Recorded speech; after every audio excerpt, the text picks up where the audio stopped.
of African unity, the later changed name to the African Union. I'm going to tell you more about that shortly, but first, let me take you straight to our top story this morning.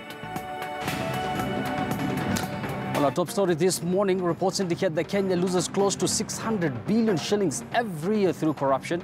And in the wake of the current multi-billion shillings corruption scandals, both at the NYS and the National Cereals and Produce Board, focus now shifts to the house on the hill.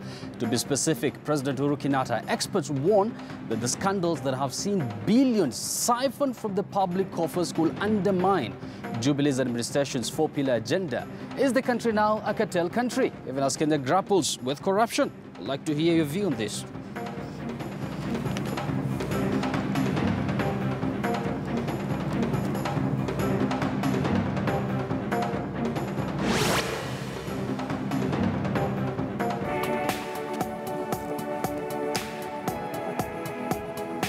Matters corruption that is going to form the basis of our discussion this morning.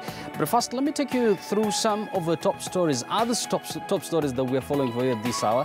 They include these ones. The SRC candidates, 12 have been shortlisted to replace the SRM team. We're also going to tell you more about the Solai victims, where human rights defenders speak on Kile Dam. They're defending the victims there. And of course, I've already told you it's Africa Day today, and Africans and the world are celebrating Africa Day, or commemorating the day.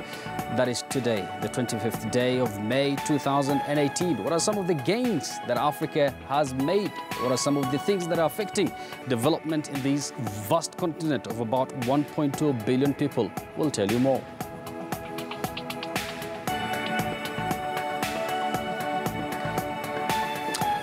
Good morning once again. The program begins right now. On our Twitter poll this morning, we are asking you this. Is the Ethics and Anti-Corruption Commission capable of dealing with corruption?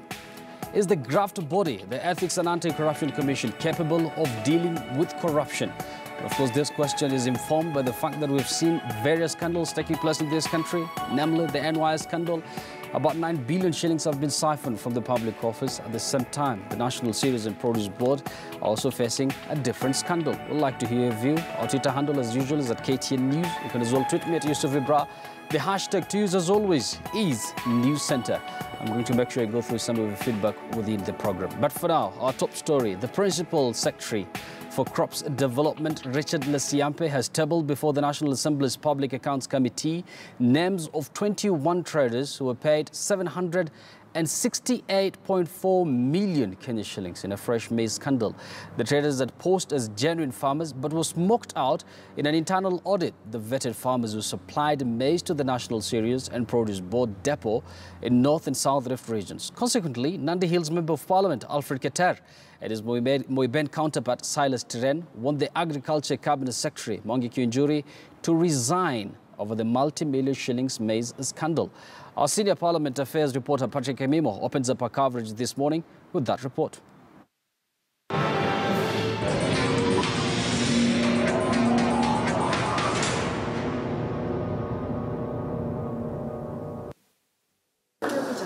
The Principal Secretary for Crops Development, Richard Lesiampe, led a team of top officials from the Ministry of Agriculture and the National Cereals and Produce Board to shed light on a fresh maize scandal. Members of the National Assembly's Public Accounts Committee were eager to know the traders and prominent politicians of the Rift Valley who had been paid 1.9 billion shillings for supplying what is believed to be cheap maize imports to NCPB's National Strategic Grain Reserve. This is a clear case that should have been taken to court. It's a case where the DCI, whoever it is that does investigations, the DPP, should have moved in, arrested these individuals, taken statements one afternoon and charged them immediately. An internal audit by the State Department for Crops Development on farmers who had supplied to the NCPB 10,000 bags and above, and massed 21 traders who were paid handsomely at the expense of farmers' sweat. From the Eldoret depot, 8 traders were identified. They are Celestine Chepchirchir, who supplied over 226,000 bags or 50 kilograms. Alice Wanjiru Githaiga delivered 39,800 bags. Paul Kibichi Biegon supplied over 10,000 bags. Stephen Kiprop Maiyo delivered 109,500 bags. John Tanui Kosgei supplied 10,400 bags. Anthony Kimgetich Chebi delivered 8,000 bags. David Kimutai Cherop supplied 8,700 bags. And Paul Kipiego Marus delivered 14,700 bags. 5 traders were identified to have supplied maize to the Kisumu depot. Caroline Chepchumba supplied 121,600 bags. Richard Kiprotich Koech delivered 12,900 bags. Rodney Kimutai supplied 15,500 bags. Simon Kiposgei Changwonyi supplied 32,000 bags, and Stephen Kipro Mayo delivered 32,000 bags. From Nakuru Depot, 9 farmers were disowned by the chief of Rongai, who they had indicated in application for maize purchase as their witness. The disowned suppliers are Daniel Ngetich, Evans Amdanyi, Grace Maguta, Jane Gitao, Enoch Kiboen Limo, Esther Nyambugi Thuku, Veronica Gashunji, and Beatrice Manjai. The 21 traders have already been paid over 768 million shillings and have an outstanding balance of 677.8 million shillings.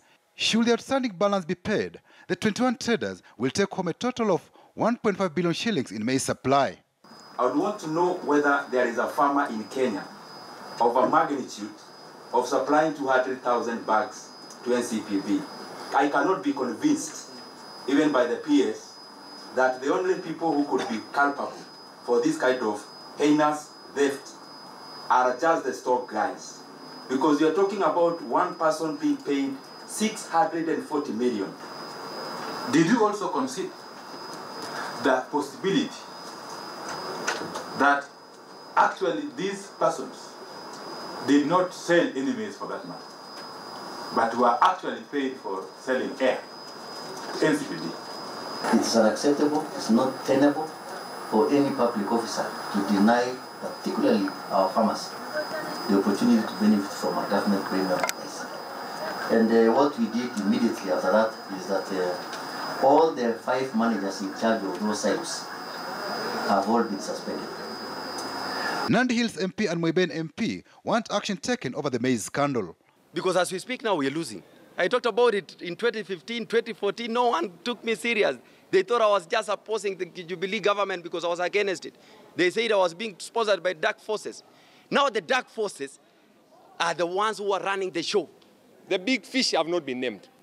And I want Terer, the CEO of National Cereal and Produce Board, if he believes that he's a patriotic Kenyan and he loves Kenyans and he loves farmers, he needs to come out and tell us the truth. Many farmers in North Rift are a frustrated lot. They have not been paid for their maize supplies, while traders masquerading as farmers were given priority. In 2010, Kenya witnessed another maize scandal where well-connected politicians traders sold the national strategic grain reserves to millers at a profit. Patrick Amimo, KTN News.